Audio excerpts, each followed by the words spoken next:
farming, ito yung buto ng RCT. So maganda naman.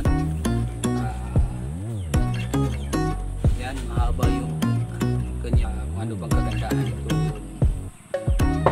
kanaan organic fertilizer.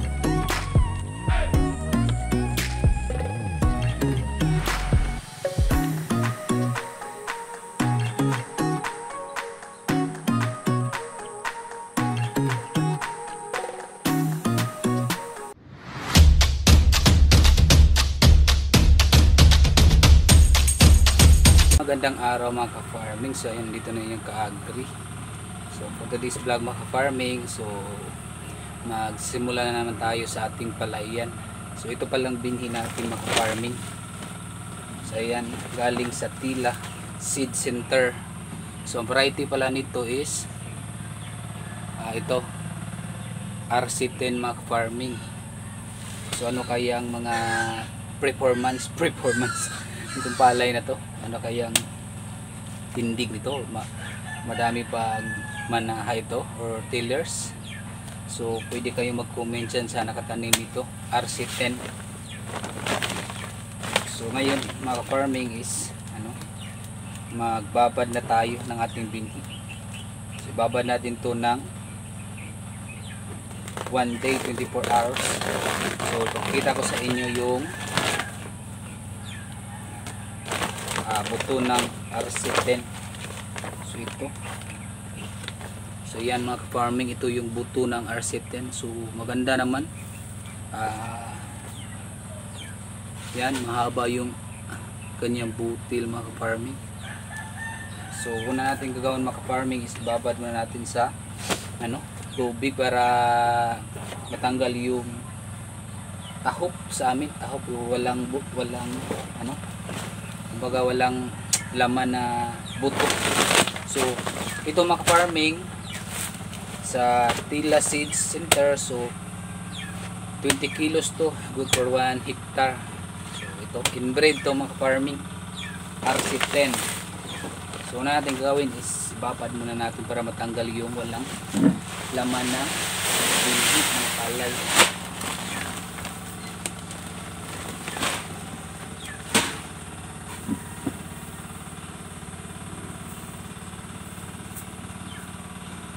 So yan, tanggalin natin yung walang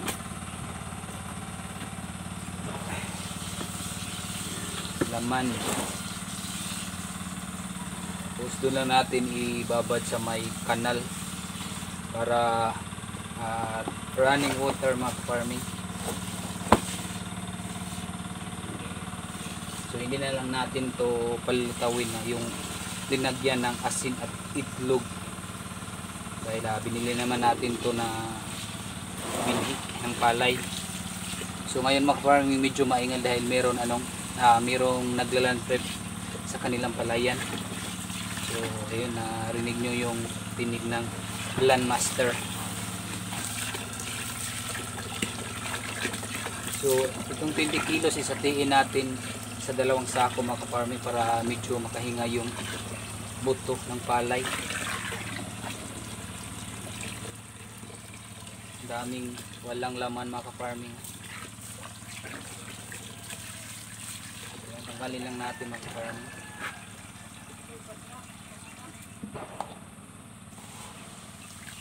So ayan, tupunin na natin yung mga walang laman.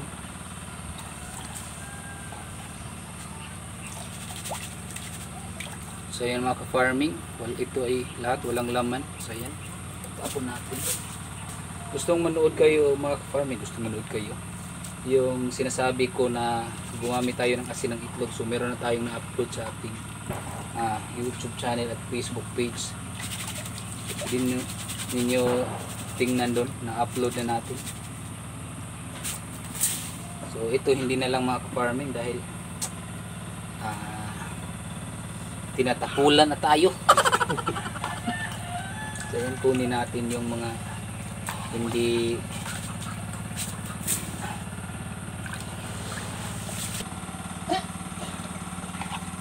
nung una nating harvestan mga ka-farming is lugi tayo, ang liit lang talaga naani natin. So halos lahat dito kami sa aming probinsya ng Kalumpon. So sobrang liit na, nasira sa sakit na stem borer at rice bug. Yung ibang farmers sabi nila ano pa daw yung mga chemicals na kanilang ginagamit. So ayan, hindi talaga mamamatay yung rice bug at stem borer. So yan lang talaga yung pinakamahirap na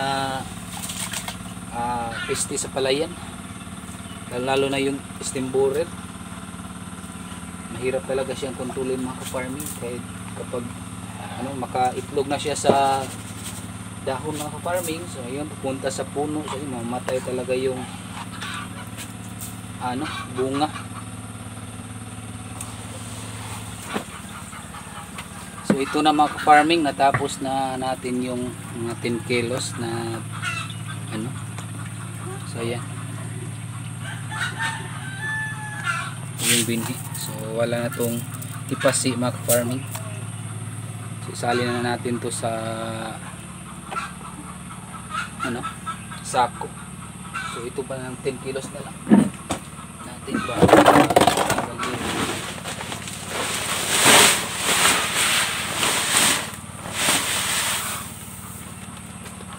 Sa gusto pa lang bumili dito mga ka-farming, dito na-order natin to sa Shopee. So yan, ang presyo nito nasa mga 1.8.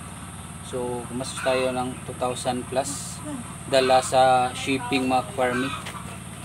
So Tila Seeds Center together with Grow Seeds variety, so RC10. So yan mga ka-farming, natapos na nating kinuha yung mga walang laman. So yan, nasa langgana yung mga pinhi natin. So meron pala akong ipapakita na organic fertilizer liquid. So itong gamit natin mga ka-farming, Kanaan organic fertilizer. So all-in-one multi-purpose na to. Ang kagandahan nitong Kanaan mga ka-farming is more in good bacteria. So microbial lactic acid. So yan. Tapos organic fertilizer, plant booster, flowering enhancer, liquid bio-organic soil enhancer, liquid foliar fertilizer, fertilizer. Bulol na yung ka-farming. So ngayon lang din ako gamit nito. So sana subaybayan nyo ito, kung ano bang kagandahan nitong Kanaan organic fertilizer. Sabi nila is maganda din ito sa pang taboy ng mga insecticide or pesticide sa ating palayan. So kung gusto nung bumili dito, so online din natin ito nabili mga ka-farming. So tingnan nyo na lang yung resulta sa paggamit natin itong Kanaan. So i-update ko kayo mga ka-farming kung ano talaga yung mga ma-encounter natin sa ating palayan o anong mga resulta nito mga ka-farming.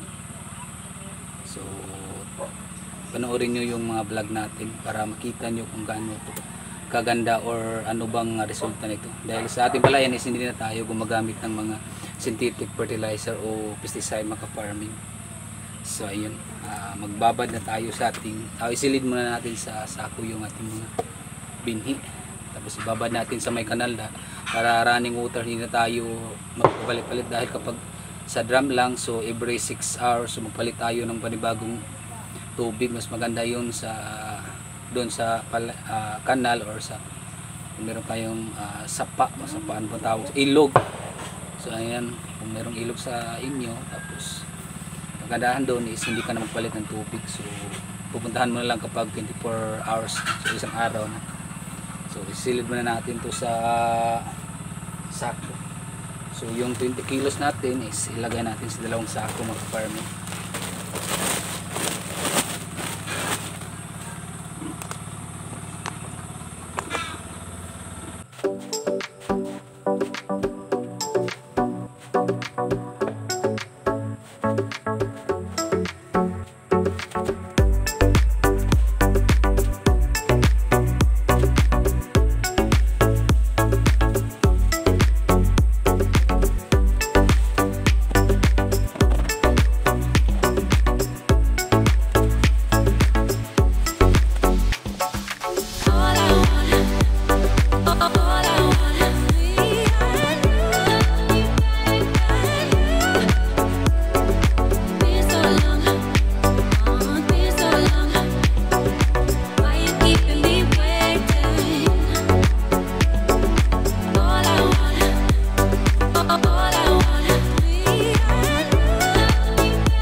yan mga farming, natapos na natin sa puso. Punta na tayo dun sa pagbabara natin ng binhi. Good morning mga ka-farming. So ayan, so ang ganda ng sikat ng araw mga ka-farming. So tanaw-tanaw ninyo, di ba? So ang ganda ng sikat ng araw. So ayan, oh. At ito palang area natin, dito tayo ngayon sa palayan. So yan, so ipapakita ko sa inyo.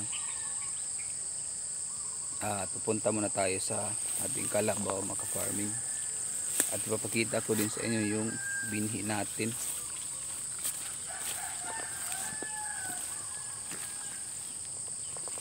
So ang ganda ng sikat ng araw mga ka-farming. Tingnan nyo, pagkabilad tayo ngayon ng palay.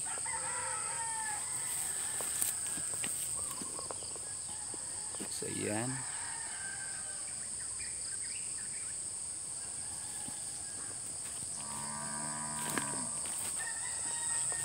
so ganito kaganda ang ating probinsya. Merong maraming saging dyan, tapos may palayan dyan. So dito sa amin nag-umpisa ng nagland prep sa mga palayan para sa next crop.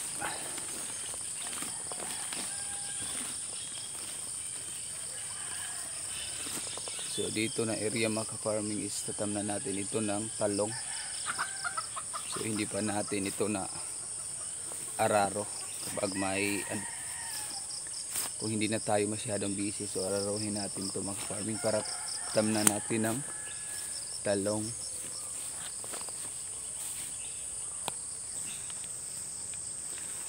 So ito pala yung kalabaw natin mga ka-farming.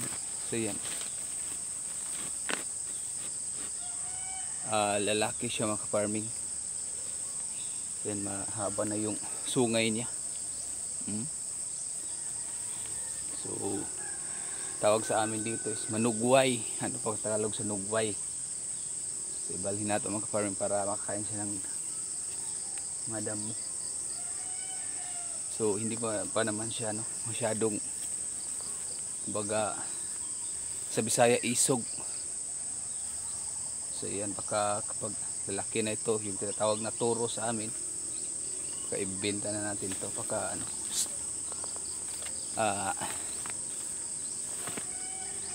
sungagonta. Sungagonta sa Bisaya is sungagon.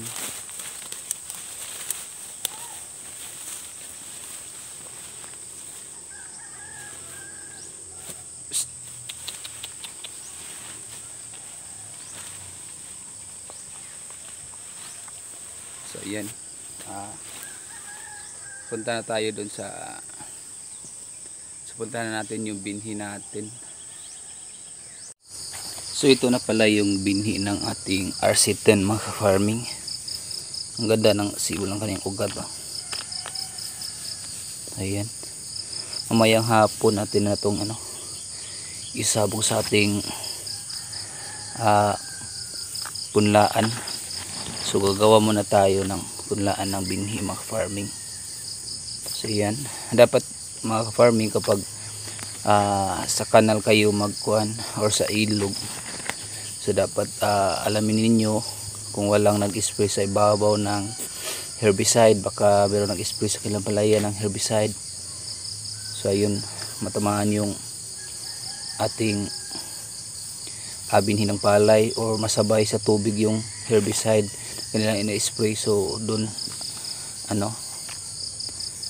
doon dadaloy or sa kanal yung mga chemical. So baka hindi tumubo yung binhi natin. Dapat alamin nyo kung meron bang nag-spray ng herbicide dun sa ibabaw ng inyong pinagbabara ng binhi.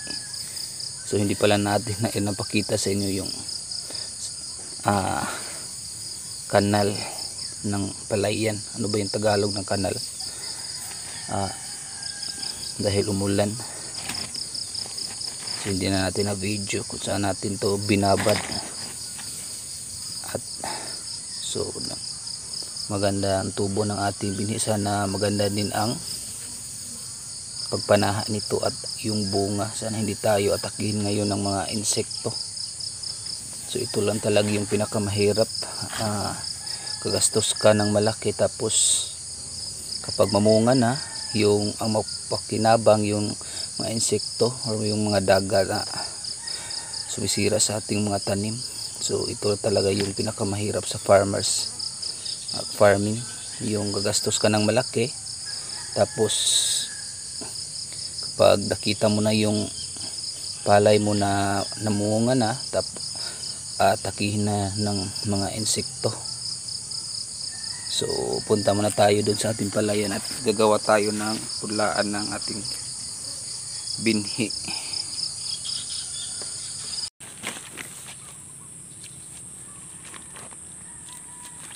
So ayan mga ka-farmers, kukuha tayo ng malaking bato para mapadali yung pagkanal natin ng ating pulaan. Susunod natin sa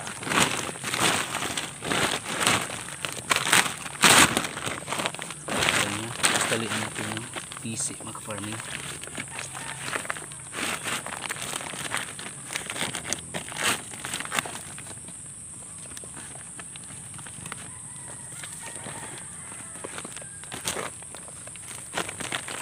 So ganito lang mga ka-farming, kukuha ka lang ng sako. Ito yung hihilahin nyo para mapadali yung pagkanal.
So ayun mga ka-farmers, tapos na tayo, diba? Sobrang dali lang mga ka-farmers. So ayan, kikita nyo yung kanal, tapos na. So papatagin na naman natin yung ibabaw mga ka-farming para walang tubig. So yun mga ka-farming, para madaling mapatag yung plat ninyo. So ito, yay. So ito mga ka-farming, gagamit kayo ng kawayan. So yan, yung magaan lang mga ka-farming, para yung kanal is hindi mabalikan ng putik. So yan, so ipakita ko sa inyo mga ka-farming yung paano natin to nang ginawa para mapadali yung paghamis, sa Tagalog sa paghamis ha. So intindihin nyo na lang yung hamis ng farming. So tingnan nyo na lang yung gagawin natin.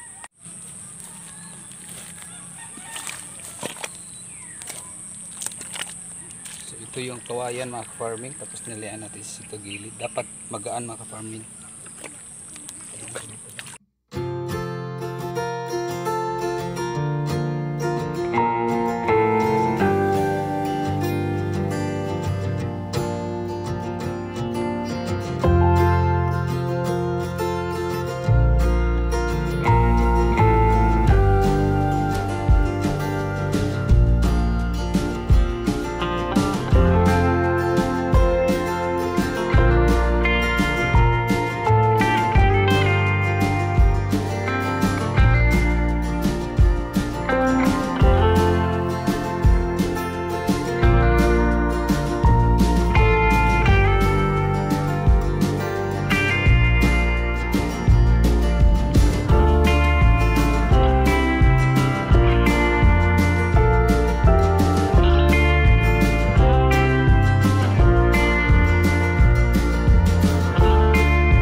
maka-farming, tapos na maka-farming. So ganyan lang kadali.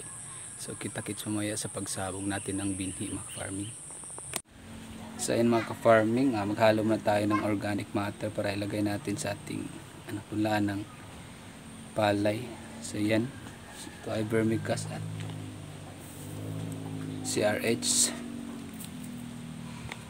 So ating mixture ngayon mga ka-farmers is mas marami yung CRH para madaling bunutin yung seedling ng palay. So yan, tapos ito organic matter. So lagyan natin to ng kanaan. So ito kanaan organic fertilizer sa 3 litrong tubig. Dalang kanaan mga farming is merong probiotic at soil conditioner. So kung maganda na yung organic matter, so pagandahin pa natin. So sa 3 litrong tubig mga farming is maglagay tayo ng 1 latang sardinas na kanaan. So haluin muna natin.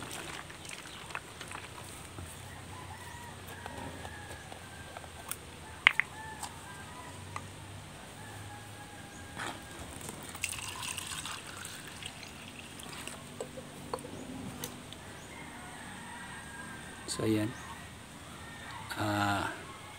ito ay lagayan ng chlorine, pero 1 lata din to. Sinukat na natin to. So ilagay natin sa 3 litrong tubig mga farming, at ating ihalo sa ating organic matter para maganda talaga yung resulta ng ating organic. So maghalo na tayo.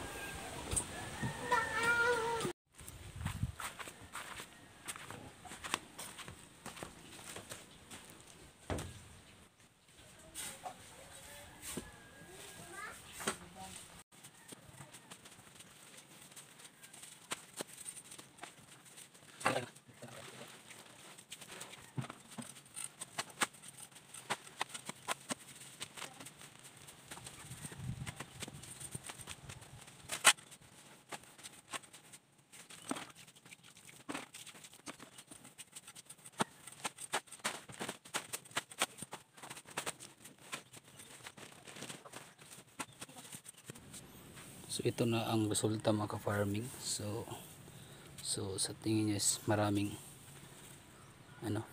carbon para yung seedling natin kapag bubunutin na, so madali lang mga ka-farming dahil maraming carbon yung lupa para hindi masyadong ma-stress ang seedling ng palay.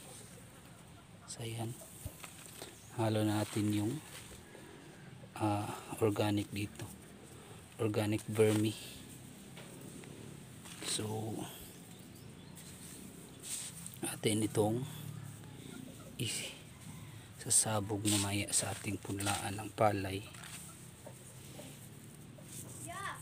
So yan, sobrang ganda mga ka-farming. Magandang hapon mga ka-farming. So yan, magsasabog na tayo sa ating palay. So yan yung ating punlaan ng palay. So kita ko sa inyo yung mga ka-farming din yung ating RC10. Gano'n siya kahaba yung ugat sa Bisaya, pagamot or ano ba yun. Sige, pakita ko na sa inyo mga ka-farming. So ito na mga ka-farming, sobrang ganda ng tubo ng ating RC10. Haba na yung ugat ng ating binhi. So ito na rin yung nakita natin. So ito na yung linagay natin na organic. So sa ganitong paraan mga ka-farming is maiwasan nyo yung atake ng mga ibon dahil hindi nila masyadong mapansin yung ating binhi, seedling ng palay, seeds, dahil maitim yung lupa. At ang kuhol din mga ka-farming dahil medyo matulis yung rizal, so hindi siya masyadong atake sa ating binhi mga ka-farming or seedling. So ayan, isasabog na natin yung binhi natin. Mga ka-farming, dapat mas maganda mga ka-farming is sa isang ganito is 1 by 1 square meter para maganda yung resulta ng inyong seedling ng palay. So yan, isa natin.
So ayan, natapos na tayo sa pagsabog ng ating binhi mga farming.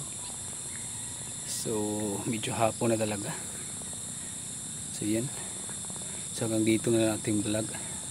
So kung bago pa lang sa ating YouTube channel, huwag niyong kalimutan mag like and subscribe and pagpala sa aking Facebook page mga farming. So thank you for watching mga farming. Kita-kits tayo sa susunod natin na video. So hanggang dito na lang mga farming. Thank you for watching. Bye bye.